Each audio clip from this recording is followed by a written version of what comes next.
Hi, this is Phil, and I'm here to tell you all about the Capes and Lunatics Patreon. Get early access to all of our interviews, including the monthly Chichester chats with writer and comic book legend DG Chichester, new episodes of classic Capes and Lunatics shows, including The Quantum Zone, This, That, or the Third, and many, many more specials, all completely uncensored. Access starts for $3 a month, full video when you pledge $5 a month. Check out the link in our show notes or go to patreon.com/capesandlunatics. Hope to see you there. Ghost Rider. Is that Rollins and Motorcycle? That's right, kids. Welcome to the first episode of Marvel Tales for October. Getting some more scary content here. Yeah. All right, so you know me. I am Phil, and joining me, as always, it's this time the Owl of Vengeance. It is Justin the Owl getting on the bike and revving it up to talk about Ghost Rider. I usually try to figure out ahead of time. I'm like, which way is he gonna go? Is he gonna go Ghost Biscuit? Is he gonna go Ghost Biscuit? I was like, oh, it works. Biscuit Rider. Biscuit Rider.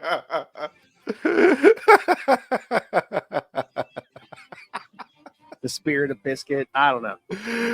I like Biscuit Rider. Yeah, that works.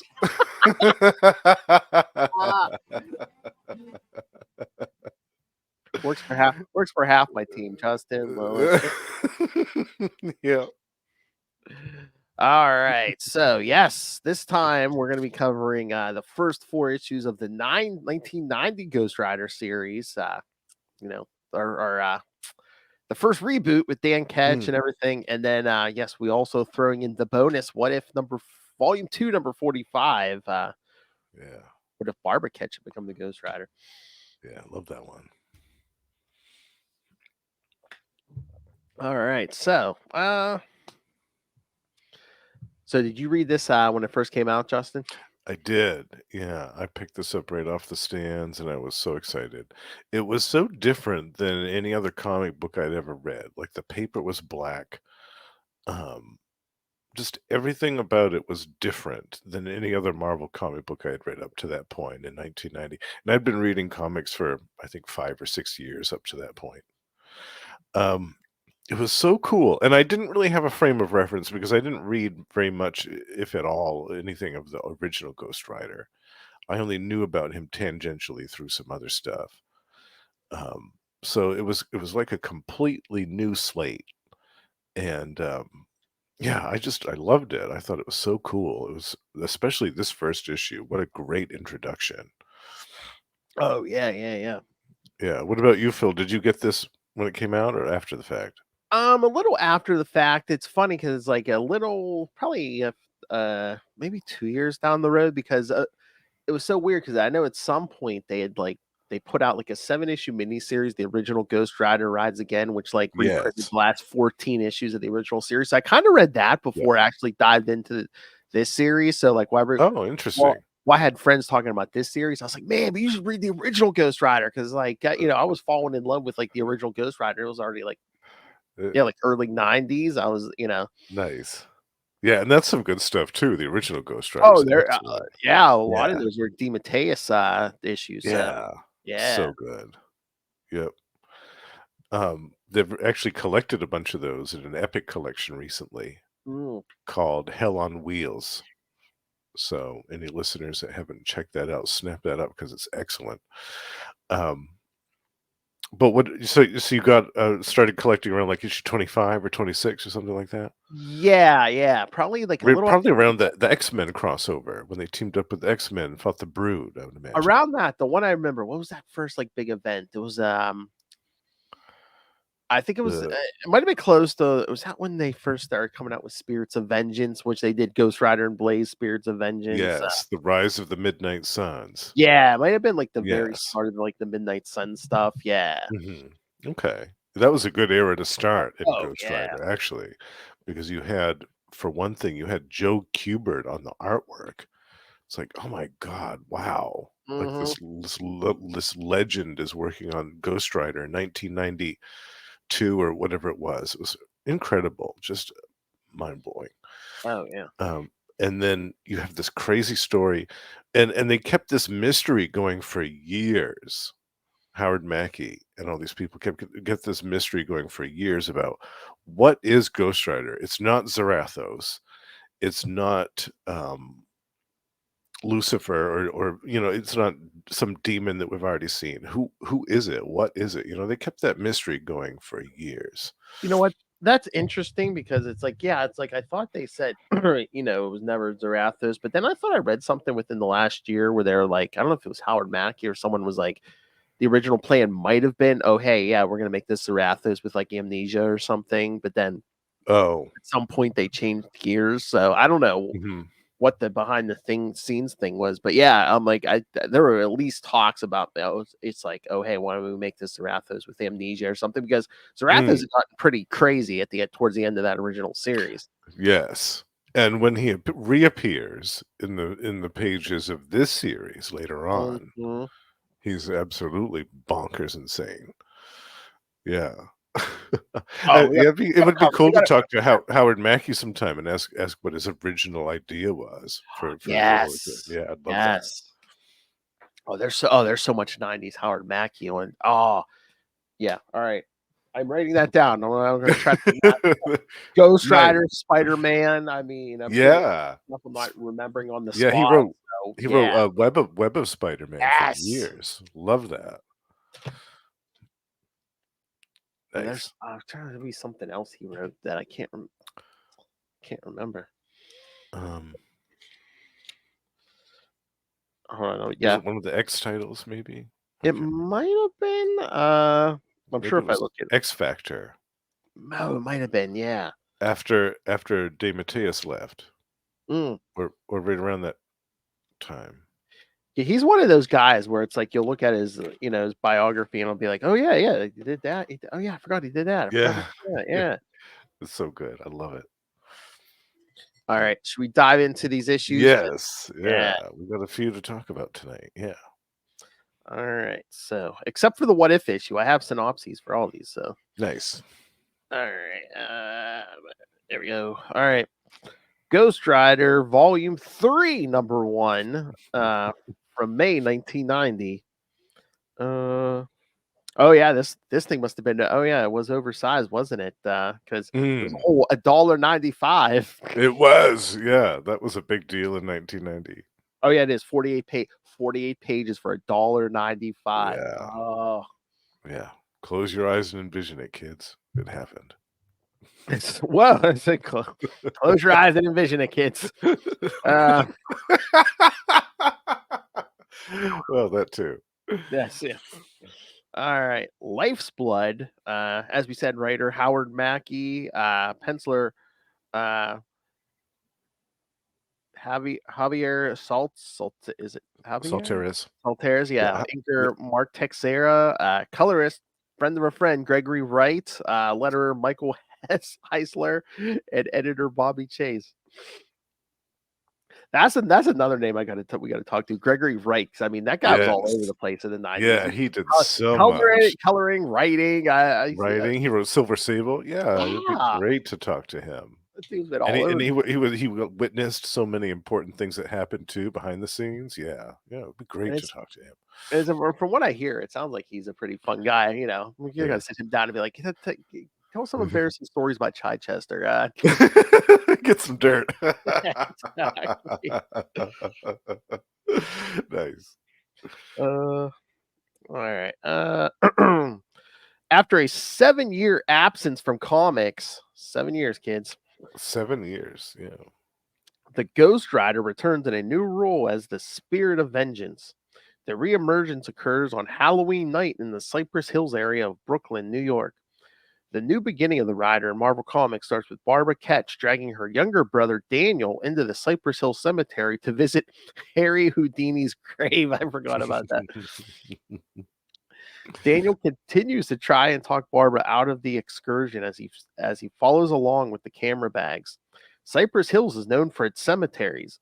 This cemetery, however, is one of the most notorious for tales of witchcraft, cults, and religious fanatics. Child abductions have been attributed to all of the above. 1 year previous, 5 kids from Rockwood disappeared here, and Daniel is rightfully scared. Ignoring Daniel's pleas, Barbara insists on seeing the psychic's attempt to contact the magician Houdini from beyond the grave, with pictures for proof. While walking through the graves, a group of masked teenagers calling themselves the Cypress Pole Jokers jump from behind the tombstones and scare Barb and Danny. After making fun of Danny and the fact he almost jumped out of his skin because of silly masks, they attempt to steal the camera bag strapped over his shoulder. But Barb is too quick for them and fights off the teens. Daniel was no help, and he knows it. The Jokers run off, and Barb and Danny continue toward the gravesite until a gunshot and scream stop their trek. Uh, Barbara thinks it is something exciting, and she has a camera. Danny does not have her enthusiasm and wants to leave. Barb is older. Barbara Ketch does not need her brother's help. Barb wins. Following the sound of the gunshot, Danny, going along with his big sister, finds himself at the edge of the graveyard, staring down in the Gallagher's junkyard next door. The Cypress Pole Jokers are also watching the events in the junkyard unfold. Unfortunately for both the Ketches and the Jokers, they stumbled on the beginnings of a war between Deathwatch and the Kingpin. Deathwatch killed one of the Kingpin's couriers. The gunshot and Kingpin's men are in a heavily armed showdown with the masked villain. The courier was carrying a briefcase, and both parties won it. Kingpin's henchmen appreciated the new player in the New York game, but killing a courier is frowned upon, and rules are rules in the underworld. They aim their weapons. Deathwatch, expecting this turn of events, snaps his fingers, calling forth masked assassins who take out one of Kingpin's men. Deathwatch kills another. In the ensuing battle, Barb screams as Deathwatch breaks his opponent's neck. It was the last sound she made. Seeing visitors in the graveyard, an unnamed masked assassin fires a crossbow arrow through Barbara Ketch's chest. The firefight continues, and the Jokers steal the briefcase, thinking it may be drugs or money. Daniel drags his sister away from the assault and carries her deeper into the junkyard. The Jokers run off with their prize. Deathwatch splits up his men to acquire the briefcase and to eliminate all witnesses. The masked assassins found the Joker, Polly, with the briefcase near the spot where Daniel was trying to hide his injured sister. Scared and telling himself he would save Barbara, Daniel pulls her into a large pile of wreckage. The assassins try to coax him out by telling him they only want to help, but Daniel was scared. So much blood, Barb's blood, is on his hands. The assassins have the young Joker, Polly, with a katana at her throat. Barbara is dying, Danny is scared, and the junkyard starts to light up. Headlights from dead cars light the blackness, and Daniel sees a motorcycle in the heap. The bike is pristine. It should not be there, but Daniel drags his sister to the bike. So much blood. Innocent blood. He touches the medallion on the bike. The ground shakes and a light pours from the junkyard as the assassins throw grenades into the wreckage. The Ghost Rider emerges. Woohoo! The Spirit of Vengeance, hosted by Danny Ketch, comes out of the wreckage on a bike with flaming wheels to match the hellfire on Ghost Rider's skull. He takes out the assassins, giving one the penance stare, making the assassin's soul feel all the pain he has ever caused in his life. New York's finest show up on what they think is a routine public disturbance call. They surround the rider, thinking him to be in a Halloween costume. The arrest did not go too well. The rider says the girl, Barbara, needs medical attention and fought off the police. Several cruisers chased him but were not able to catch the hell-fired motorcycle. Later that night, in the Salem Fields area of the Cypress Hills Cemetery, another transformation takes place as the Ghost Rider becomes Daniel Ketch once more. Daniel, still with blood on his hands, ran.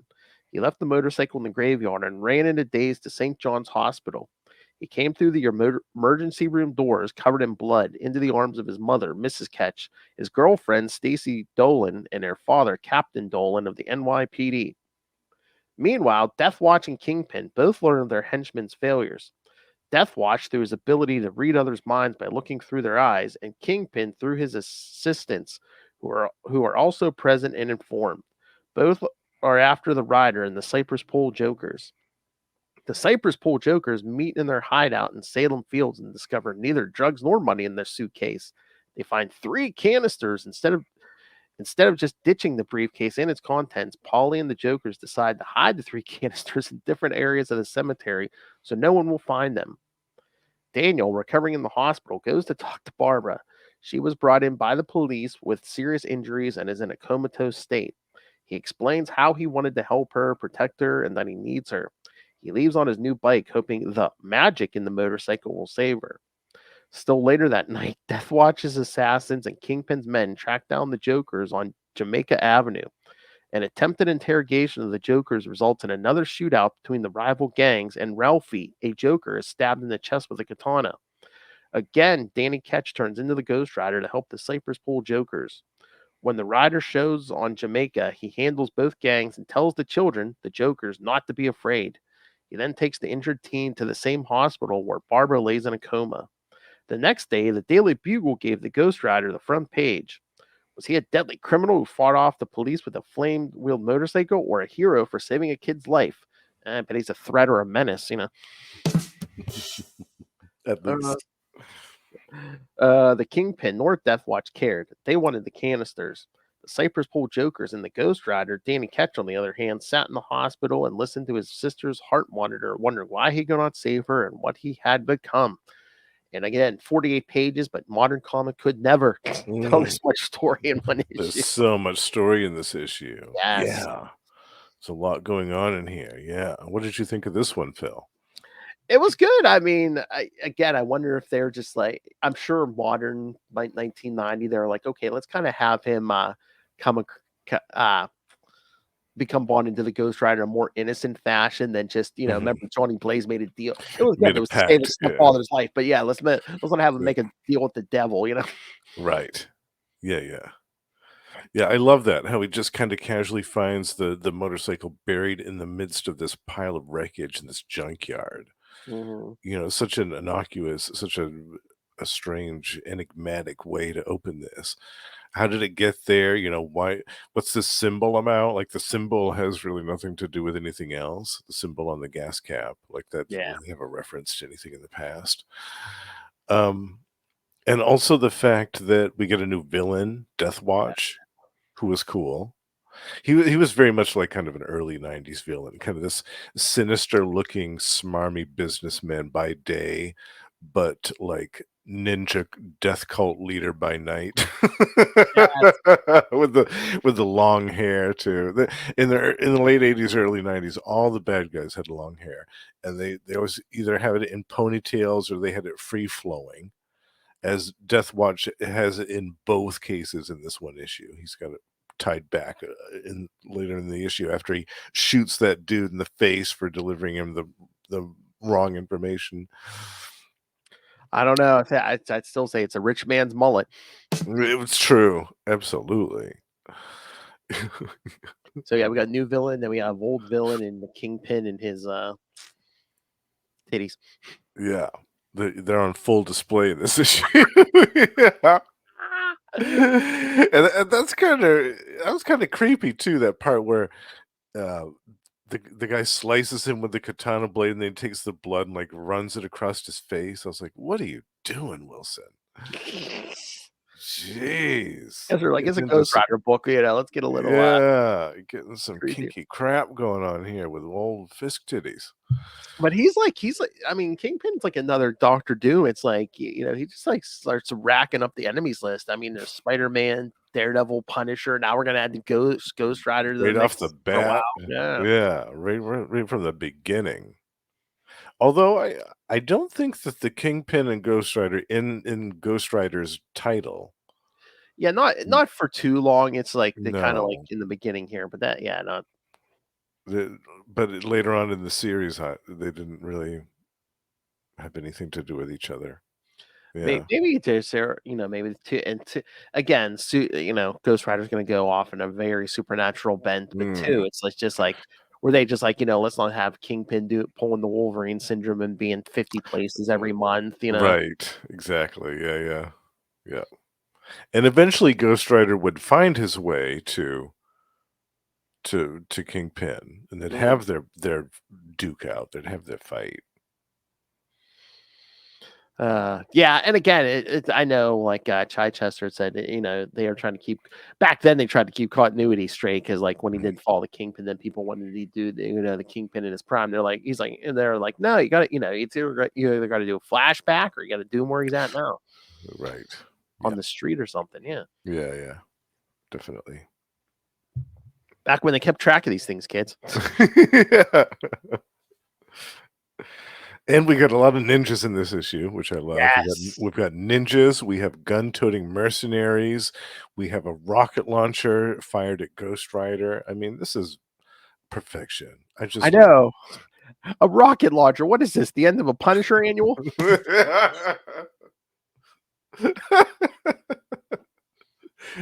Well, it happens towards the end of the issue. Yeah. That's when you know it's getting towards the end, folks. When there's a rocket launcher coming out. So yes, a new 90s Ghost Rider is born, or shall we say a new gratuitous guest star of the 90s is born. Yes. It starts here, folks. To join the ranks of Spider-Man, the Punisher, Wolverine. Yeah. In very short order, actually. We'll see one of them. One of It's those so ones you funny. It's like, mentioned. I know. It's so funny because it's like, oh, three of like maybe like Marvel's most violent characters at the time were like the big draws, and Spider-Man. And Spider-Man, yeah. Yeah. Although the X-Men were getting really big around this time too. Those were selling like Yeah. hotcakes. But again, if no one else, Wolverine shows up in your Yeah, that's true. He's the big draw. Yep.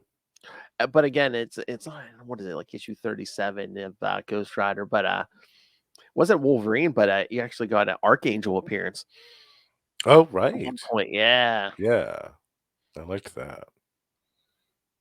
Yeah, this whole series is good. I wish that there were more of it on the app because there's only 25 issues, I think. Yeah. And Yeah. that's a shame. I hope Marvel puts some more on there. I actually have almost this entire series in floppy. I think I'm Ooh. missing only 6, 7, 8 issues, something like that. It's around 10 issues, maybe. Yeah. Maybe it's 10, but yeah, I just love it. I love it. I love the direction they took later on when they started to actually explain the origin of the Spirit of Vengeance. It was cool. It was really cool. It's a great series. I hope they collect it in epics and stuff. I think they actually started to. And But I think they I only hope, made I us hope they wait, get. what, like 10 years for the final issue? I know. Yeah.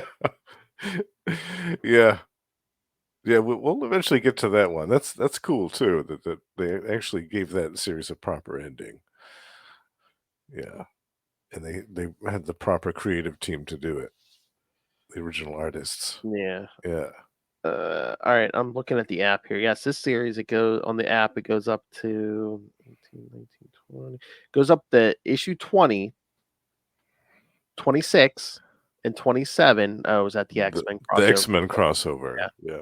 Then you got 28, 31, and 93. Oh, what? Yeah. 93? They jump. Oh, Lord. Yeah, they Well, I gotta was gonna fix say, that. wait, is that the Rise of the Midnight Suns crossover? But it's 28 and 31. I'm like, where's 29 and 30? Yeah, that's crazy. They've got to fix that. I know. Yeah. You would think you'd think that'd be a popular character. That's like when Yeah, there's big holes like in a Spider-Man run or something. I'm like, Spider-Man sells. right. Well, that's like Or Johnny Blaze's series. I just looked. It was 81 issues. mhm. 61 are on the app. Wow, I'm like, that's really? impressive. I know, but it's like you can't put that last 20 in. Oh, right, yeah. And those were the ones that Dave Mateus did, right? The last Uh 20? or so. Yeah, who else there? Well, there's another writer, right? Who was it? I think, was it Roger Stern for a while, and then there was, I think, there was, Oh, right, yeah, it was Roger. was it Buddy Ansky? It might have been Bob Buddy Ansky. Oh, And okay. I'm trying to remember him. Yeah, and then he might have been in there somewhere. And then DeMatteis. Yeah, on the app it only goes up to issue 62. So Oh, wow. Yeah, they need to fix that as well. yes. Get that Oh whole yeah. thing on there. Yeesh. Yeah, especially if you're yeah, you're not putting those DeMatteis ones up there. Come on. Yeah. Or at least put in, like, an Epic collection out that collects all that stuff. If you're not gonna put it on the app, put it out in some format so that people can read it. Like I said, I Ugh. know like back in the day, yeah, they reprinted the last 14 in like a 7-issue miniseries because they did 2 issues each issue. And then I know in multiple forms they've done like the first part of the series, but yeah, there's like a big chunk in the middle. I don't know if they've ever reprinted it. Hmm. Wonder if there's creators' rights issues or something holding up any of that stuff. I can't Maybe. imagine, but maybe. Unless they just think like the '90s series sells, but I don't know. Well, this Ghost Rider one was popular. Like, Oh yeah. I mean, it started to wane a little bit. I think maybe after issue 50 or in the 60s or somewhere around there, it started to like dip a little bit, but they eventually got their momentum back. Yeah. Mm-hmm. Yeah. Oh no, when he started wearing the red and yellow costume, I was like, I don't know. the Dayglow orange. Yeah. I like I like my anti-heroes in black leather, Ghost Rider, Justin, Lil Hellfire, dispensing vengeance to the wicked men. That's Black right. leather. Around the world. All right. Anything else on this first one, or shall we get to the next one? I also was surprised at what happened to Barbara. Yeah. I Well, remember reading again, that the first time and be like, "Wow, holy cow!" yeah, but again, is it just like the thing where it's like we need the death of a family member to Right? like drive him on? Yeah. Yeah. I remember being surprised by it the first time I read it, and still also like reading it now. It's a visually striking image, like the way Yeah. that whole page is set up. The artwork is splendid. I mean, it's just so gripping. The whole thing. And and speaking of the Spider-Man influence, his only remaining relative is a mother figure. Yes, Well, I mean, in this, true. Yeah, yeah, and yeah. he's dating a girl whose father is a police captain. Oh my. Yeah. Although she eventually becomes a cop herself. Yes, There's a good difference yes. there. Yeah. I love Stacy. Yeah, she's great. But yeah, Uh, that was all I wanted to mention was Barb's yeah, injury in yeah, this was just really kind of surprising the first time yeah. I read But it. it's like she doesn't even die in the first issue, so it's Right. you kind of She's has you on the edge of your seat here. It's like, well, is she gonna make it? yeah. Yeah, is Deathwatch gonna get his hands on her? What's gonna happen here? Yeah. Yeah, and there's just so much mystery in this first issue. I love it. I love that there's no answers to anything. It's just you're left at the end with more questions. And I also want to point out too that there's one thing in this issue that I don't believe we ever see again. Hmm. And it's the part where he's driving forth and the cops are trying to corral him with the police cars. And the front of Ghost Rider's bike like snaps down and turns into a battering ram. Yes. And he just kind of plows through the cars and just keeps on going. And the cars just fly up in the air. I don't believe that we ever see that battering ram thing, like that front piece of his bike snap down into that battering ram formation. Yeah, I I don't don't remember seeing I that don't believe we ever see that since. again. Yeah. I think that was the only time we saw it. Because I remember reading the series like pretty consistently for quite a long time, and there was always that thought in the back of my head whenever he was in that situation. I was like, "Oh, is he going to use the battering ram again? Are we going to see that battering ram thing again?" But it never happened. I was like, I guess that was a one-off. They were still playing with ideas. Yeah, again, it's a mystic mode. It's like he's either crashing through stuff or he's jumping over it, or Jumping over I it. mean, he can drive up a wall with this Yeah, thing. Yeah. yeah. He started going over things a lot. I noticed after that. Yeah, leaving the flaming trail behind him. Yeah. Yeah, but that was all. Yeah, the battering ram that was the only time we see that thing, as far as I know. If there's any listeners that know otherwise, if there's another appearance of that thing, let us know and some feedback. I'd love to see it. And I mean, and this cover is iconic too, because it's like, I mean, Oh, you so good. take the number one off it and you show it this to anybody who was reading in the '90s, and they're gonna tell you, yeah, that's Ghost Rider number one. Totally, totally. When I was a kid, I had a poster of this on my wall. I Oh, loved it nice. so much. Yeah, I love it. Yeah, him just sitting there on that bike. Yeah. Yeah. So good. And this is a great art team. Javier Solteres and Mark Texiera. I this is the first time I'd seen their stuff together. I'd Mm. seen their artwork separate of each other before this, but what a great combination. Holy Oh cow. yeah. So good. All right. Should we jump to number two? Yeah. All right. Ghost Rider number two, June 1990. do be afraid of the dark. Same team. The Cypress Pool Jokers are being chased through the alleys by the Kingpin's men, who want to know where the canisters they stole the prior week are. As one of the men is about to kill one of the kids, the Ghost Rider roars out of the darkness. He punches Craig in the face once, leaving him a bloody mess. Then, using his chain, tears into the rest of them. Grabbing Eldon, Ghost Rider gets back on his bike and races up a building. There we go. The rider wants to know why these canisters are so valuable, but Eldon doesn't know. Giving Eldon his penance stare, the Ghost Rider sears his soul and then races away. In Jamaica Estates, Detective Loretti is watching the news when the TV and lights go out. Sensing trouble, he gets his gun, but it's no use against the creature lurking in the darkness. Blackout tells Frank that if he doesn't cooperate, his wife and son will suffer. Frank tells him what he wants to know, then Blackout kills them all anyway. The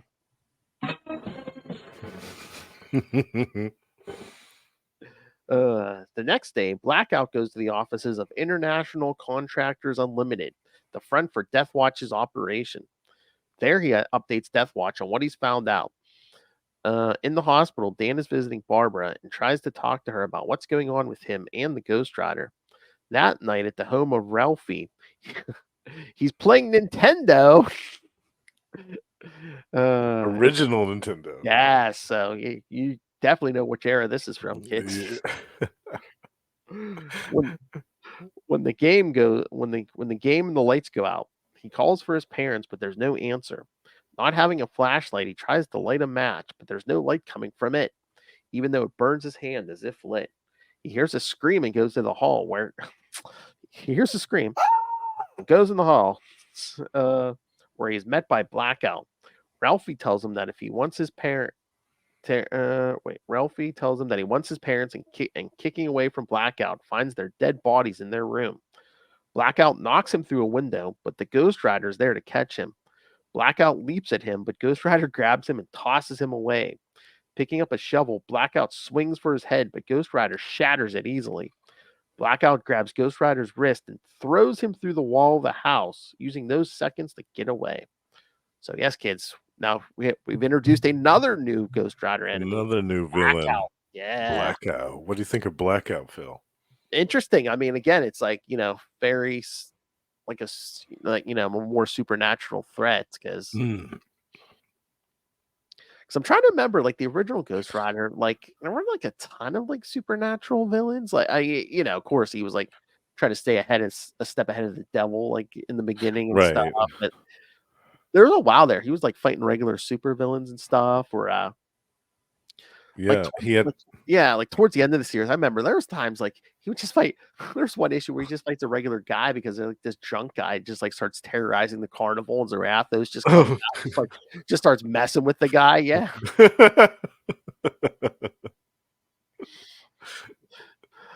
He's about to kill Johnny Blaze, but as a joke, comes out, he's just like precautionary tale about the dangers of over drinking. Exactly. Overindulgence. Oh yeah, he even said something like, "Oh, what is it? The DTs that are seeing?"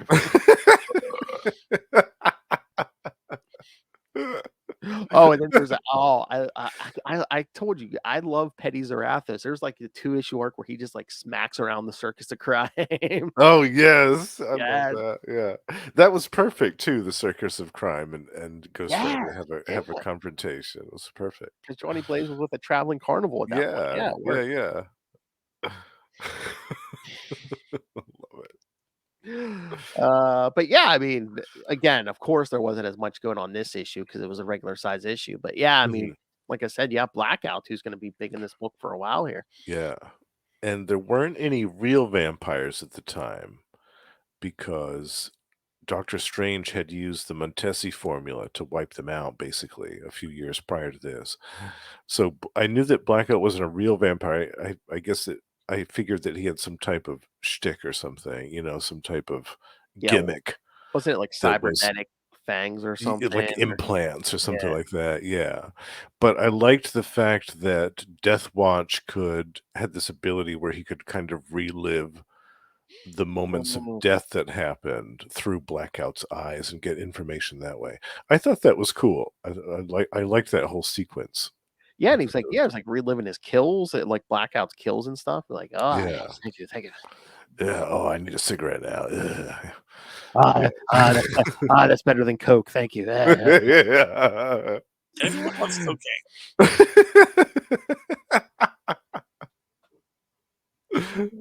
Poor man. I can't let that poor man rest in peace, can I?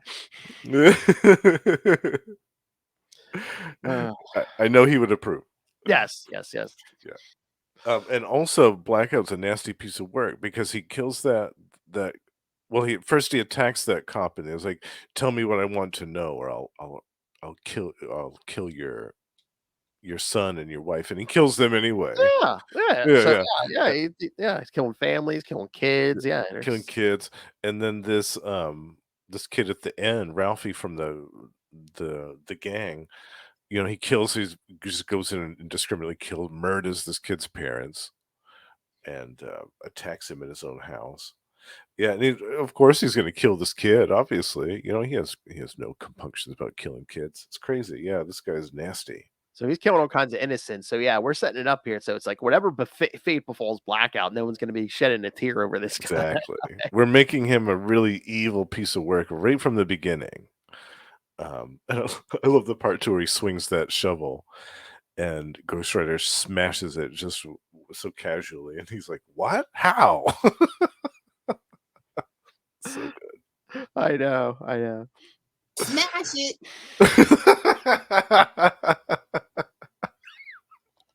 Agents of Smash. That's right. Yeah. I love how you're like, oh, it'll tell you what she's been up to.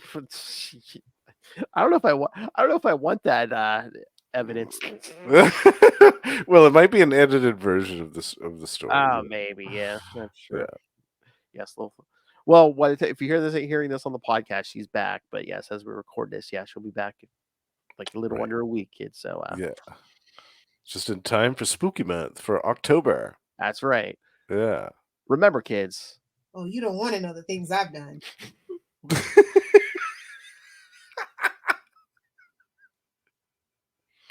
All I gotta say, she's Blackout, and there's a bunch of young 20-something Mexican men who are like innocent victims. So that's all. But lots of biting of necks happening. And death. I think that should be a future Patreon bonus episode. We get an edited version of some of her hijinks from her vacation. Oh, I want Tales of Lilith Hellfire all through her life. Tales of Lilith Hellfire. Yeah. Just the things she's been up to. I mean, she's been a strip club DJ. Yes. I still find it hard to believe in high school she was a cheerleader. Yeah. There's so many untold stories, but it'd be fun to hear about, like, if she went to any exciting places on her vacation, saw any cool things, stuff like that. All right. Well, speaking of another spirit of vengeance, we get to the next issue. Yes. Number 3. All right. Ghost Rider number 3 from July 1990. Man, this is a good summer, man. Get some new Ghost Rider. Oh, man. Boy, I wonder who's going to show up here. Deathwatch, the title. Yep. I think same team. At the 75th precinct, Polly is being questioned by the cops on what the canisters are and why so many people are dying for them. She doesn't know, but when the station is attacked by Blackout, Deathwatch, and Deathwatch's ninjas, they kill everyone inside and take Polly so that they can locate the canisters. The Cypress Pole Jokers are in one of the mausoleums figuring out a way to free Polly when Deathwatch's group arrives. At the Fisk building in Midtown Manhattan, the Kingpin wants all available men within the hour armed and ready to go. He wants those canisters at all costs. Back at the cemetery, they begin interrogating the Jokers by killing Angel. Deathwatch reveals that the contents of the canisters, when combined, will release a mutated biotoxin that will kill half the population of the tri-state area immediately. The rest will die a slow and painful death. The toxin will then spread throughout the country like a plague. The Arranger then arrives and demands the release of Paulie and the canisters to him. Deathwatch is about to resist when, with a snap of his fingers, at least 50 men come out of the shadows, all armed and all targeting Deathwatch and his men. Deathwatch, understanding the situation, tells Blackout to turn over the canisters. Enraged, Blackout kills the Arranger and runs into the darkness with the canisters and Paulie in tow. Running through the cemetery, Paulie remembers where the third canister is, and now Blackout has all three. But Ghost Rider has arrived and begins his attack. While Paulie is watching the fight, a shadowy figure grabs her from behind and pulls her into the darkness. Grabbing Blackout, Ghost Rider holds him tight, and Blackout attempts to bite into the Ghost Rider, and the result is mystic hellfire scorching Blackout's face into a melted mess. Screaming, Blackout flees into the darkness. The next morning, the Kingpin reflects on the prior night's events and on whether the Ghost Rider will become an eventual thorn in his side. And the fans cry, O-ring! Hello, Noel. I know. All right, thoughts, Justin? Well, this one escalated quickly, didn't it? Right at the Yes. beginning, we've got Deathwatch and Blackout and his men bursting right into the police precinct and murdering a bunch of cops in cold blood. I know.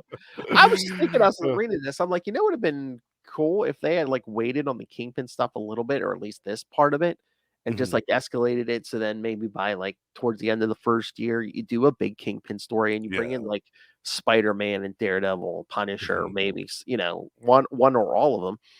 I think that they would do that now if they were doing this series today.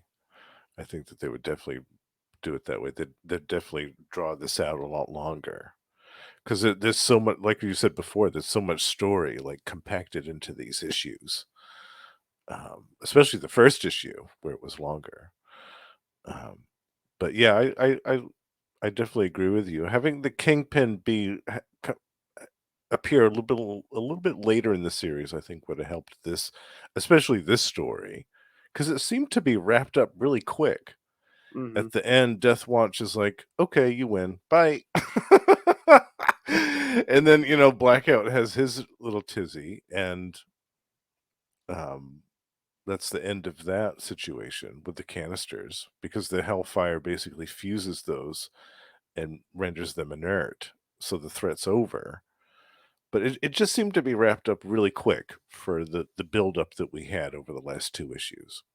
Again, like I said, maybe there was just this, Howard Mackie was just like, okay, maybe the Kingpin's the wrong way to go. We're gonna go more supernatural route, or maybe the Mm, Kingpin was just like a plot device to like keep Death Watch busy for these first couple issues. to have a rival. Yeah, Yeah, yeah, I think you're right, yeah. because again, you're in But 1990s Marvel New York, so it's like, yeah, if he's in the crime, yeah, it's yeah, very possible he's gonna rub the Kingpin the wrong way. absolutely, especially if he's rising up in the underworld, yeah. Hmm. And ninjas. I mean, if you've got ninjas in your employ, then the Kingpin's gonna know about it. I also laughed at Blackout. I remember thinking the first time I read this, him trying to bite Ghost Rider. I was like, "What are you thinking?" Like, you can see the flame coming out of the skull Does of he this think it's like? creature that you're fighting. Do you think it's just cosmetic? Do you think, like That's what I'm thinking. Is you think it's fake, like a costume or something? But even still, it's like, wouldn't it seem like real fire? You're gonna try to, even if it's regular fire, you're gonna try to bite through fire. Yeah, yeah, what's that? I didn't understand any of the logic behind that, but I suppose we did have to have a way for him to get his face scarred, because that was his big deal. He thought he was so beautiful. "Oh, my perfect face, you ruined it." So And, that had to happen quickly. I get that. Yeah. yeah. And I'm trying to remember. It's like, did those fangs do anything with that blood, or was he just doing that to kill? Just like puncture them to kill them, or bleed them out or whatever. Yeah, I don't know if he's drinking their blood or not. I think that he was later on when he started to become more, Oh yeah, um, more full-on vampire. But, it's like you said. At this point, he's not a real vampire. yeah. Although we will discover more about his origin later on, that he Mhm. does have connections to, a Lilith, the demon mother. Yeah, Yes, yeah, yeah. yeah. I'm trying to remember a few years ago, there was a I think it was a Superior Spider-Man annual. I'm trying to remember. Blackout shows. Yeah, that's it. Yeah, because Blackout shows up, and I think he might threaten Aunt May or attack her, and it's like, Oh, really? Wow. so it's Superior Spider-Man. So Doc Ock gets him, and I think basically tortures him. Well, he's got this this allergy to sunlight, so probably he did something with that. I'm trying to remember. Yeah, because I only read it once or twice, but Oh, yeah. I'll have to read that. Yeah. Oh, speaking of Superior Spider-Man's making a return in October, kids. They're doing like a one shot, and then I think they're doing another series. So Nice. yeah. Very nice. You gonna cover that on the Spider-Cast? Yeah, where I know me and Lil were talking, we might just do a special in October just because that was one of Charlie's favorites. The Superior. I mean, I love it too. Yes. Yeah, that was one of Charlie's favorites. Yeah. Yeah. He Superior loved puss. that Again, that's the origin of that job. We were talking about Superior, Superior Spider-Man is Dr. Octopus. So Lil just parts that. Superior puss. And I'm like, that is too good to not let that go. Is not a drop. I love it. That's one of my favorites. All right. All right. So yeah, any other thoughts on this, or should we get to 4? Which we could have ended it at 3, but I wanted 4 for a particular reason. Oh yeah, definitely. Yeah. No, I'm glad you added number 4 in there too. Yeah, no, that was all. I just thought that this story was wrapped up pretty quick. I thought they could have kept this story going a little bit further. Yeah, and also there are rumors that there's one canister of that gas that escaped, and they used it to create Axe body spray. Oh, nice. Nice. That was the base for what would later become Axe body spray. The scent of douchebags everywhere.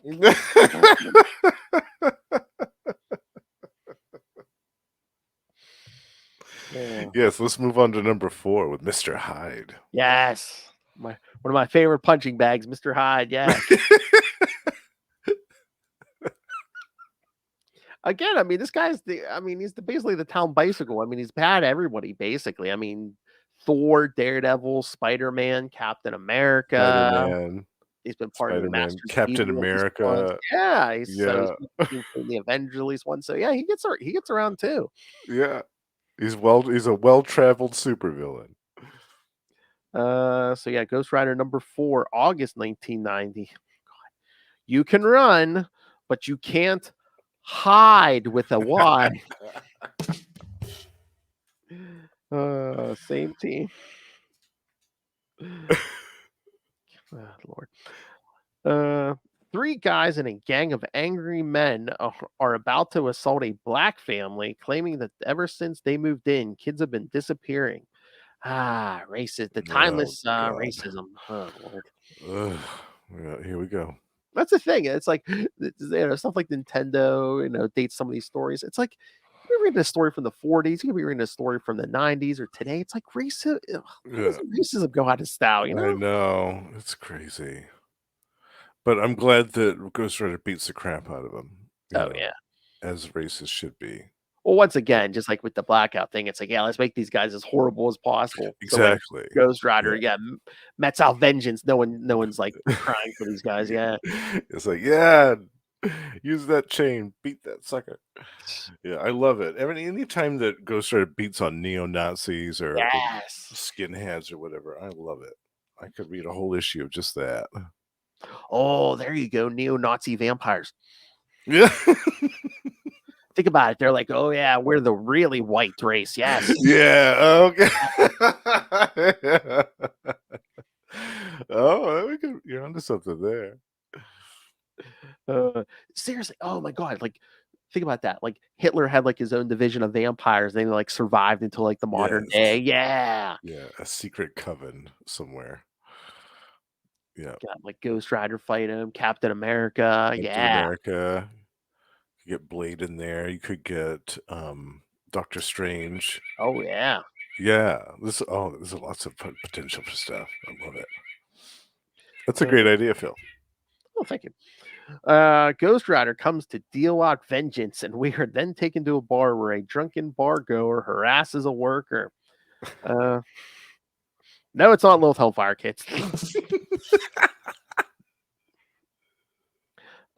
She gives him a punch, and he rambles on about being beaten by the Hulk and Captain America. Recently. But yeah, the Hulk, I remember that's 368. So yeah. It was Joe Fixit gave him the beatdown. Yeah. Yeah. But she will feel his fury now. Not on the first date. The bar's bouncer stops the man from hitting her and tells him he has had too much to drink and it's best if he leaves, and throws him out.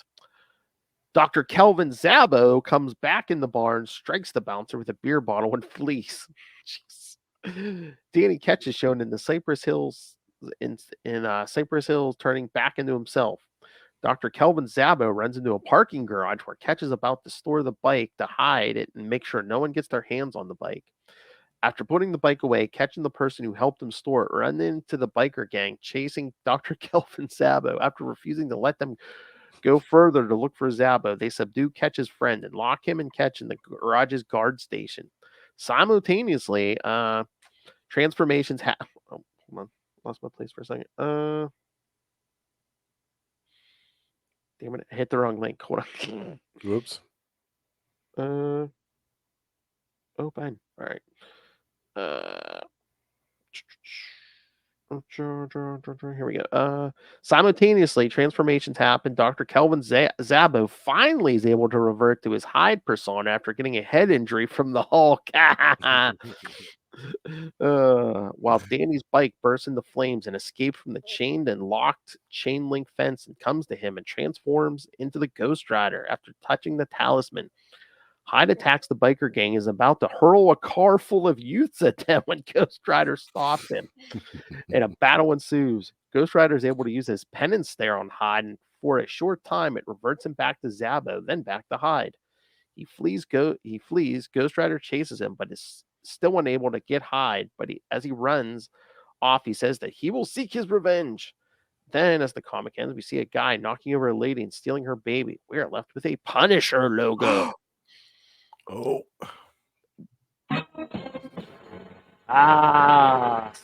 Soon our first gratuitous guest star. Yes. It only took 5 issues. I know. I'm surprised Spider-Man wasn't in that first issue somehow. Or at least the second issue, right?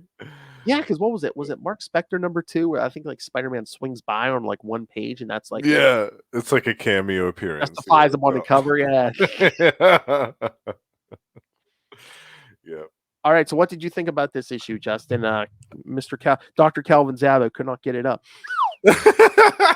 Yeah. He was having some issues with his confidence. Yeah. Although I have to say that he did have some brass cojones walking back into that bar and saying, "No one manhandles Dr. Calvin Zabo," and then smashes a beer bottle over that giant dude's head from behind, like just as his normal self. Like that took some brass ones, I will say. I wondered if it was like a combination of like ego and he's just like, if I get my ass beat enough, maybe it'll revert Right. me to Hyde, turn me into Yeah, maybe the exactly. Maybe if they curb stomp me enough, I'll change to Mr. Hyde and I'll be able to exact my vengeance upon them and everyone else. I don't know. That's a pretty big gamble to take. Yeah. Oh, I know. Yeah. And that woman punches him right in the face. Oh, I love it. I love it so much. Oh, what a trip. And we're also introduced to Danny's friend, Biscuit Jack. Oh, who I Biscuit love. Jack. Yeah, Biscuit Jack. Yeah. Who we see, he appears kind of off and on throughout this series. And he eventually gets a costume persona of his own later on. But I think this is his first appearance. Yeah. And I love it when he picks up the car with the kids in it. Oh, yeah. It's so funny. But again, I just love like Mr. Hyde is such a punching bag, and again, it's like, what class is he in? Because it's like, yeah, he's had fights with like Thor and the Hulk, but it's like also, he's battled Captain America and Spider-Man and Daredevil. It's like, Daredevil, yeah. Right. what what's your station, sir? Yeah. How powerful are you? Yeah. Yeah. That's a good question. I wonder. I'm going to look that up and see what his strength rating is at. I'm curious about that. I mean, he was in that group that beat down Hercules too, right? Yeah. Yeah, the Yeah, the Masters. Masters of Evil, Yeah. definitely. Yeah. And I think that his powers have fluctuated too over the years.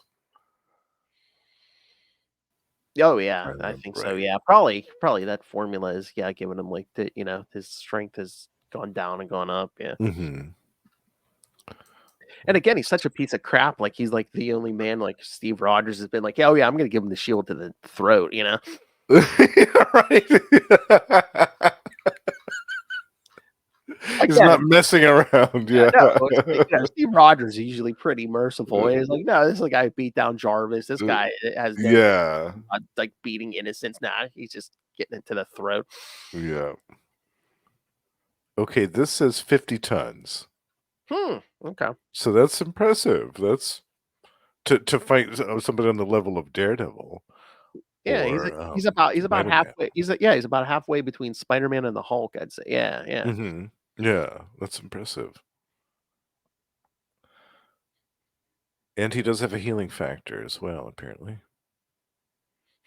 Yeah, it seems like in the Marvel universe, if you take any kind of formula for your powers, it gives you a healing factor anymore. It's like Goblin formula, this formula. Yeah. Help. I think Spider-Man has somewhat of a healing. I mean, he heals faster. It's no Wolverine healing factor, but it's still better than most. Yeah. Seems like if you have some kind of superpowers, yeah, you get at least limited, healing. Mm-hmm. Yep. All right. All right. So once again, the art is great in this. Oh So yeah. what a great depiction of Mr. Hyde. Especially when he's just about to transform, like the agony in his face. It's so good. I love it. And the depiction of the biker gangs. I mean, this is a classic, comic book biker gang circa 1990. Yes, definitely yes. I love it. Yeah, if Ghost Rider wasn't beaten up like street punks or like the neo-Nazi trash that we saw earlier in this issue, or like just random biker gangs, it wasn't a real Ghost Rider issue. He had to fight at least one of those iterations of somebody at some point throughout the course of the issue to remind the reader that he was there on the streets taking care of it. Exactly. All right. Any other thoughts on this, or should we get to the what if issue? Yeah, let's get to the what if issue because that one's interesting. Yeah. Yeah. So, like I said, I don't have a synopsis for this one. It's what if, volume 2, number 45. But yes, it's what if Barbara Ketch had become the Ghost Rider. Here, let me do the credits here. I got the credits at least. It's from January 1993, so like 3 years after the fact. And yes, this one written by friend of the show, Mr. Ron Mars, who I've talked to. Justin has talked to as well. Yeah. This is Ron Mars. You are listening to the Capes and Lunatics podcast, which is interesting because I'm used to him writing in like Green Lantern, Silver Surfer. So yeah, this is cosmic level stuff. Yeah. Yeah. Penciler Dale Eaglesham, inker Brian Garvey, colorist Tom Vincent, letterer Janice Chiang, and editor Craig Anderson. So yeah, so no one from like the original, those original issues. This is a whole different team. Yeah, so I love it's all through the issue and it's on the cover, but I love it's like when someone becomes the Ghost Rider, they become like a like a skeletal, flaming skeleton, but it's like a female Ghost Rider still wants to have boobs. She's still got boob bones. And She's a lot more shapely around the midsection. She's got a little bit more, womanly curves. Yes. Yeah. And I love that. And I love that, like, these old what ifs, because they don't do this even when they do like a what if anymore, where it's like the Watcher introduces the thing and stuff. Yes. Yeah. I love the Watcher's introductions. And sometimes when he crops up like maybe halfway through the issue, and in case you forgot about me, I'm still here and I'm still narrating the story. Yes. So yeah, I mean, basically it starts the same. Danny and Barbara, well, she gets shot with the crossbow arrow, and he drags her down, and then finds the motorcycle. But before he can touch the medallion, he gets gunned down. Mm-hmm. But then Murdered. she's able to wake up enough to touch that medallion. So Yeah. she becomes the Ghost Rider. And then she goes on an unholy crusade, basically, of vengeance, and starts actually taking lives. Oh yeah. Well, this first encounter, I mean, she tries to snap Deathwatch's neck, and she's like, Yeah. pain, and she's like, why can't I slay this guy? Yeah. There's some force that's keeping her from killing him. Mm-hmm. Yeah. But of course, yeah, she changes back and she's healed. So Yeah. But yeah, they show her. Danny's gone. Yeah, they show her and Stacy at Danny's funeral and stuff. Yeah. But then, yeah, one night when she's sleeping, I guess she's having an actual. I'm assuming it's not just a dream. She's having an actual conversation with the Ghost Rider spirit. The spirit, yeah. Spirit of Yeah, and she kind of like wrestles it into submission. I really liked that part. I thought that was cool. Mm-hmm. She's like, my will is greater than yours. I really liked that. That was probably my favorite part of the issue, actually. Mm-hmm. I thought that was cool. She goes out to the bike and she wants to transform, so she basically like nicks her finger to get that innocent blood. Yeah, the bike. Yeah, that was cool. And yeah, she finds some muggers who are about to be gonna try to become rapists, and basically, I guess. I don't know. Stops him. I don't know if she kills them, but basically she roughs them up. I think it's kind of implied that she, at the very least, injures them pretty severely. Oh, they're screaming, so yeah. There's broken bones and nothing else. Yeah. But yeah, she tracks down Deathwatch and kills him, snaps his neck. And he's not the last. Oh no, yeah. No. He is not the last. I mean, we didn't get this far, but yeah, she gets the Zodiac, Hagen Troll, the Scarecrow, Mr. Hyde. Mr. Hyde, yeah, she kills Just on his back, like choking him with that. Using the chain. I laughed about Hagen Troll too, because I remember when you and Lilith covered yeah, the Spirits of Venom storyline that featured Hagen Troll. I remember she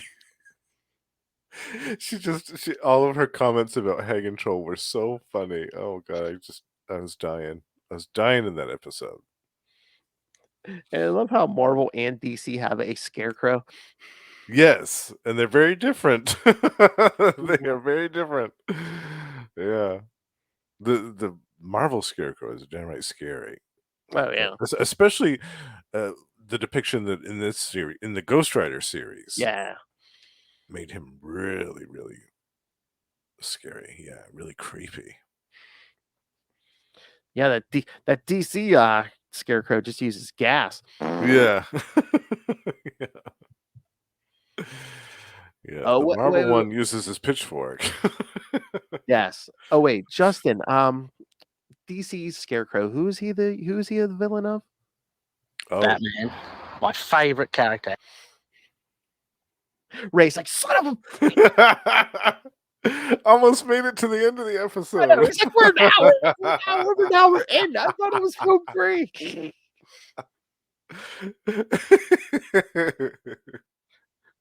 Sorry, Ray. I'll try to warn you next time so you can like put your head back in your phone and play Marvel Snap somewhere. Marvel Snap. Oh, back to your Marvel Snap, Ray. What the F?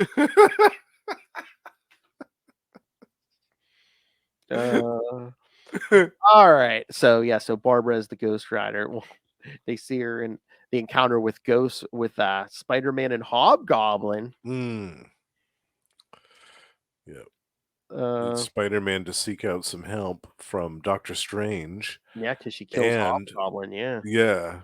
And Johnny Blaze enters the picture. Yep. But yeah, because Johnny says we met, and Spider-Man's like, I don't remember. It was a while ago. Yeah, he tells him he used to be the Ghost Rider. Because shouldn't that be Spider-Man's first thing? He's like, wait a minute, was there another Ghost Rider? Yeah. Yeah, he looked different. He had a different motorcycle, that's for sure. So yes, they're trying to figure out a way to capture the Ghost Rider. And I like how they do it too, because Doctor Strange weaves a spell over Johnny Blaze and Spider-Man to make them look like Deathwatch and Blackout, which of course sends Ghost Rider into confusion convulsions. What? I thought you two were dead. I know that's funny because it looks like Deathwatch pulls out that Hellfire shotgun. Yes, which at this point in 1993, readers had seen quite a bit of. Oh yeah, yeah. That looks like Blackout's shooting some webbing. Yeah. What trickery is this? As I love, like Doctor Strange drops the illusion and Ghost Rider goes Spider-Man and some shotgun-toting vagrant. Vagrant. Yeah. That was fighting words. Again, what? Just because he's wearing the coat and he's got the ponytail? Is that what the you're saying? ponytail? Yeah, and the sunglasses. Yeah, he wears his sunglasses at night. Oh, nice. I was gonna say it's not a mullet. No, he's got that ponytail and stuff. Ponytail. He's rocking the ponytail.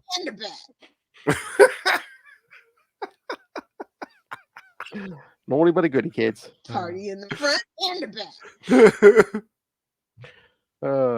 I need it bigger. Giant size man thing. Oh, I was gonna say, watch that Hellfire shotgun. It's got a hair trigger. Oh, that's toward the end of that's the second half of the month, Justin. It's a giant sized man thing. Yes. Yes. So more treats coming up.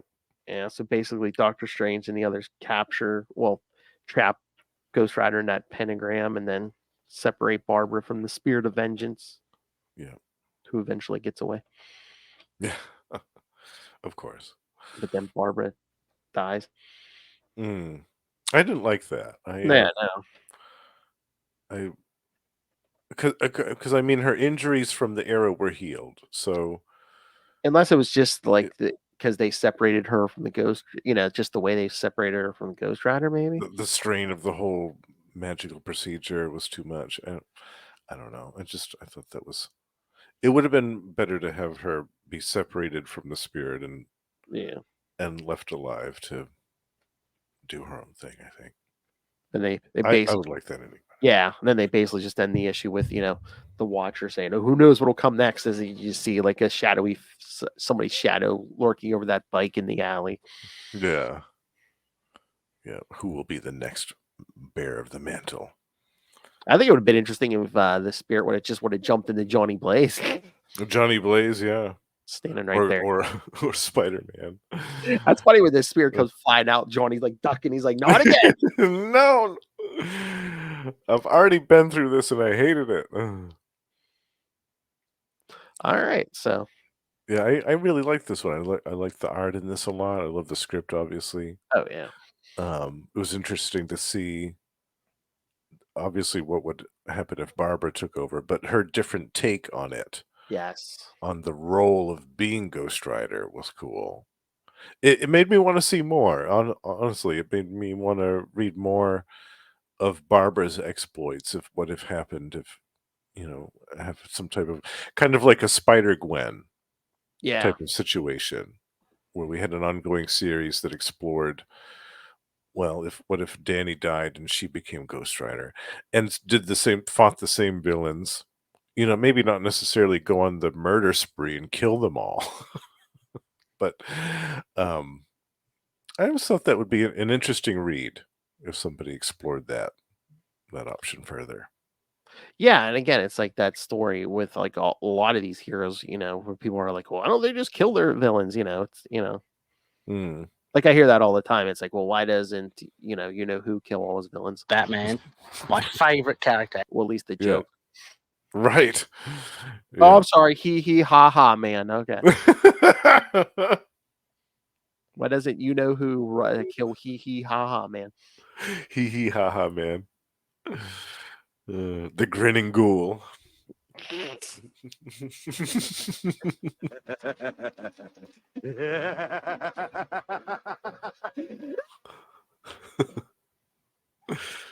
That Mark Hamill's a genius. Yes, he is. He's the best. All right. So, any other thoughts on these, Justin? No, just that really. This made me hungry for more Barbara Ketch Ghost Rider. I wanted to see more of that in the series, and even like some backups in an annual or like something like that. Just I wanted to see more of that concept explored further. Maybe we'll see that someday. Who knows? But yeah, this is a great issue. Definitely. Oh yeah. Again, just like it's like, oh, what if whoever became the Ghost Rider just went off the rails, just started killing all of the villains? Yeah, and became a pretty powerful threat that needed to be dealt with. Yeah. You imagine just like she's just like broke into a prison, started like massacring all the prisoners and stuff. Yeah. Using that chain, turning that chain into the blades, and just like mowing everybody down in there. No, don't kill me! I just stole somebody's car. I'm only in here for jaywalking. Oh, it was 93. I'm just in here for some marijuana now. Yeah, I only had a doobie on me.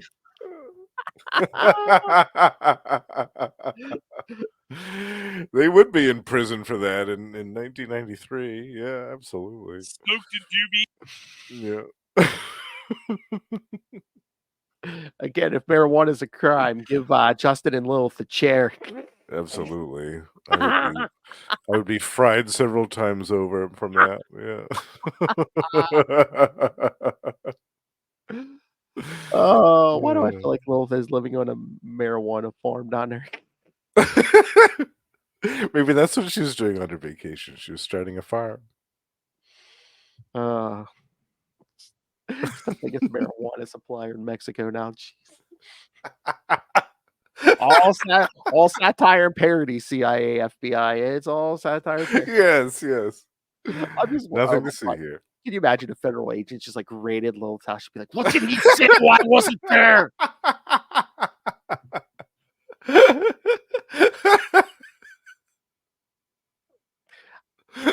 I can wait for 1 month.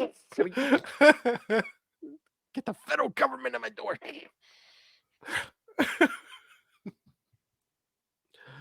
I don't know. I think her dogs would chase them away. That's true. That's true. Those dogs. Oh God, you want witnesses? Those dogs. You're lucky dogs can't testify in a court of law, Lilith Hellfire. Especially that little one. If he thought he could keep the house, he'd let you go. She said her littlest one. I don't know if he still does, but there was a time there, like he was ready to go to bed. She's sitting there watching TV. Yes. He up on the couch, hit the remote, turn the TV off. Yeah, turn it off. Yeah, that's it. I love it. Oh my God, that's like when she was up here in April. Like she was getting pictures from the dog sitter. All those dogs had like nasty looks on the depressed looks on their faces which I would too. I mean, she hand makes them food and stuff. There's a couch. Unless she got rid of it on the move, there was a couch in her residence that a human butt had never touched. It was dogs. Oh, only dogs. Yeah, dogs had their own furniture, and she hand cooked for them. I I'd be mad too if she left for more than a couple hours. Where's my gourmet feast? Exactly. I love it. Well, they should be pampered. Animals should be spoiled. Oh yeah, I definitely. always agree with that. They should totally be spoiled all the time. But she goes above and beyond. Oh no, trust me. I think she's pretty sure she loves animals more than people. So, Well, Justin's like, yeah, that's good. It's easier to do. there. Yeah, I'm there too. Yeah, that's another thing we have in common.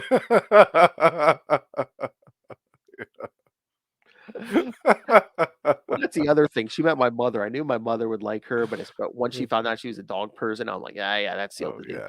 Yeah. There we go. They were talking dog medication and stuff. Oh yeah. Oh, nice. I love it. All right. Anything else, Justin? No, I think we covered it all. This was a lovely little retrospective of the beginnings of the 1990s Ghost Rider with Danny Ketch and company. And yeah, it was great to read these again. Yeah, this is definitely one of my all-time favorite series.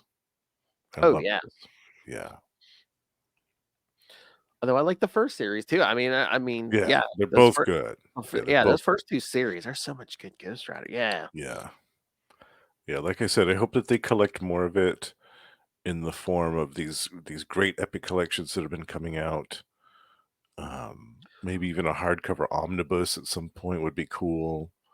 I'd love to see more of it. If anything else, I'm sure like once Ghost Rider hits the MCU, they're probably that's usually seems like when they start collecting a ton of stuff. Yeah. When someone shows up in live action. That's true. Yeah, but like I said, any listeners who is interested in the original Ghost Rider, go check out that epic collection, Hell on Wheels, that came out last year. It is so good. So good. All right. And pay us, Marvel. We're advertising on your show. That's right. Yeah. Did you see? I mean, that Romnibus coming in January, and I don't know if it's before or not, but I guess I don't know if it's gonna be a collection or something. But like, I guess they're just gonna collect like Rom's team ups with the X-Men.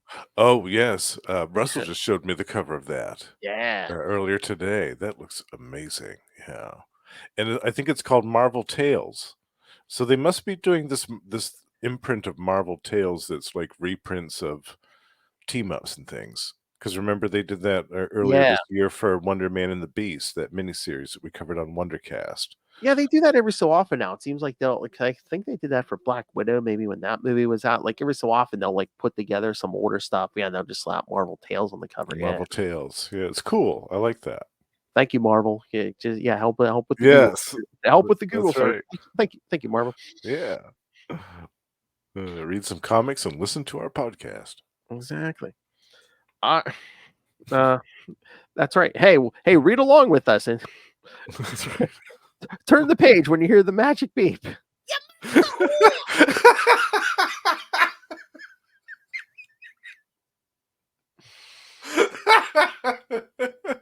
Oh my God! Read along with the Capes and Lunatics.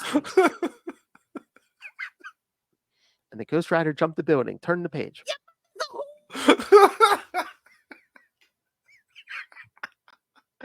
Oh no, that's the Frank Miller read along. Okay, I'm sorry. Yeah. Those are all the Frank issues.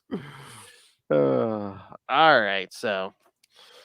All right, thank you for joining us for the Ghost Rider. Next episode, the spooky time continues. I think we can amp it up a little too, because yes, we're gonna do more 90s stuff. The first 3 issues of Hellstorm, Prince of Lies.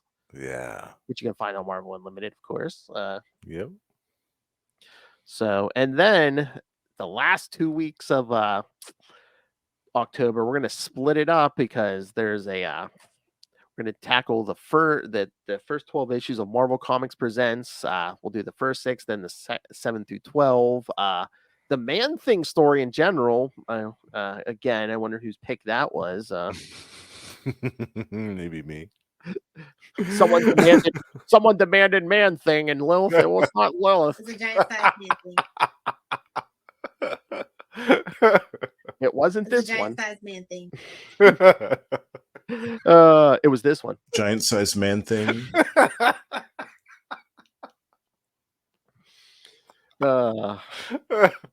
And hopefully, if we can work it out, maybe we'll have a guest or two on for those. Yes, hopefully we will. Hopefully everything will align properly. I would love that. Hopefully we'll get some more hands on deck to handle that man thing.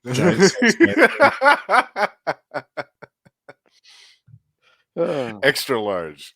Wow. Well, it is 12 issues, you know. Magnum size episodes of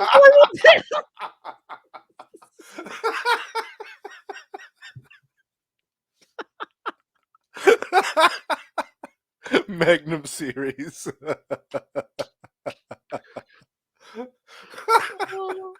And at some point, maybe next year, we'll have to see if we get Lilith back. Maybe we cover some of those giant sized man thing issues, you know? Yes. I love those. Yeah. Yeah, that would be great for October next year too. Our Magnum series. Magnum series. 12 All right. issues or more. Oh! Well, definitely this month is, yeah. Wow, he's strict like Lil. 12 of them, 12 or more. Very hard, very tempting. Oh, I wonder if my wrist is ready. Is that a sentient tongue? oh, Power of the penis. Is that a sentient tongue?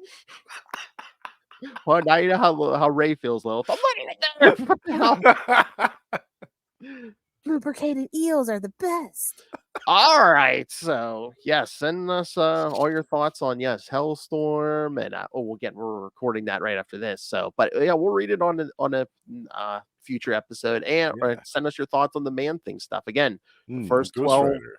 Yeah, and Ghost Rider, yeah, but yeah, the Man Thing stuff, the first 12 issues of Marvel Comics Presents from the 90s. So so send us your thoughts. Email us CapesandLunatics@gmail.com or call the voicemail 614-382-2737. That's 614-38-CAPES. And remember, you can find all things Capes and Lunatics, episodes, social media, merchandise, the Patreon, which again, you never know what you're going to find there. Could be a movie review, could be Lilith Hellfire's drunken ramblings. And again, I want Untold Tales of Lilith Hellfire. yes, yeah. Hey, I love that idea. Hey, Justin, you're a patron. You should send me email so I can share her. Be like, the fans demand. The fans are asking for this. I'll come up with fancy logo and everything. I mean, like Untold Tales of Lilith Hellfire. Yeah, I love it. So find all of that all in one place. That's tubespace.io/CapesandLunatics Podcast Network. That's tubespace.io/CapesandLunatics Podcast Network. All right. If you want to find this Biscuit Rider, you can find them every week right here on Marvel Tales. You can find them at the last week of every month on We Are the Night, the Batman podcast. Talking Asriel with me. You can find him twice a month with me and Tyler and James on Electric Mullet, the Superman podcast. Yeah. Where we're reading Superman in order from John Byrne's Man of Steel on. And was that everything over here? I think I forget. Yeah, we haven't started Energon yet. So yes, that's what I'm. That's coming soon, though. And yes, the Energon Universe podcast. Yes, where me and Justin and some redneck are going to cover the new Transformers and GI Joe series coming out here soon. So so stay tuned for that. I'm sorry. No, that's mean. No, not some random redneck. No, it's Russ. You know, it's Russell. We love you, Russell. You got to rub that one in. No, I invented that, you dick. But if you want more of Justin, where else can we find you, Justin? You can also find me twice a month with my pal Russell over at Gamma Charge, the strongest podcast there is, where we talk everything to do with the Incredible Hulk and the Sensational She-Hulk And we also have a Patreon page, so do check that out if you're so inclined. And we do live episodes every month as well, covering the brand new series, which is excellent. We are also joined on another podcast by our friends Ray and Sparky on Predator and Prey, the Yucha podcast. And that's another one that's twice a month, where we talk about everything to do with Fox's Predator in comics, action figures, movies, and more. And Russell and I also co-host Gone the Form of Man, the Etrigan podcast, which is a podcast dedicated to DC's Demon, going all the way back to the 70s with Jack Kirby's original series covering the character, which has been super fun. And I think by the time that this episode comes out, we'll be on to episode 2 or 3 maybe of that. So those will all be out and available for everyone to listen to. And last but not least, The Lost Library of Legends is out now. And by the time that this episode is out, there might even be another 2 or 3 in the pipeline. We'll see. We'll see what I can get done. Scream at! Yes, kids. But sometimes life gets in the way. Yeah, sometimes, once in a while. And that too. My favorite biscuit. Tap, tap, tapping my way downtown. It's so salty. Well, that escalated quickly. All right, kids. Thank you for joining us. Oh, Russell. There's Russell's O-ring. Oh, hey, Russell. Hey, we're wrapping up this one, Russell. But if you want to stay tuned, we're going to be recording a Hellstorm episode next. So yes, the Prince of Lies. And no, kids, it's not a politic. Not this time.